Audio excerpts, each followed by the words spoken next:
ওকে বন্ধুরা, আজকে আমাদের প্রথম রথ উপলক্ষে আমরা আজকে প্রথম একটা ছোট্ট ভিডিও বানাচ্ছি, যেটাতে আমরা শেখাবো ছোট ছোট জিনিস, যেখানে দেখাবো যে কম্পিউটারে অনেক রকম আমাদের অসুবিধা হয় কাজ করতে করতে, ছোট্ট ছোট অনেকে আমরা জানি বা অনেকে আমরা জানি না।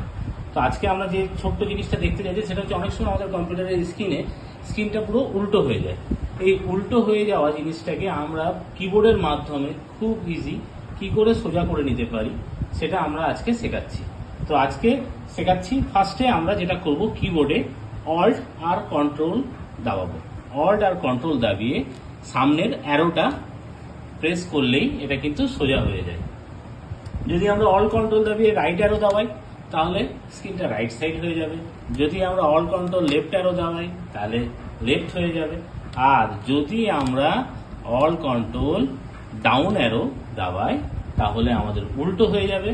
আর যদি আমরা অল কন্ট্রোল আপ অ্যারো দাবাই তাহলে আমাদের স্ক্রিন যেমন থাকে নর্মালি ঠিক সেরকম হয়ে যাবে। এটাই হলো আমাদের ছোট্ট টিক্স কম্প্যাক্ট কম্পিউটারের থেকে। আস্তে আস্তে আরও আমরা আগের দিকে আরও অনেক ছোট ছোট এরকম টিক্স দেখাবো, তার জন্য অপেক্ষা করো। Thank you.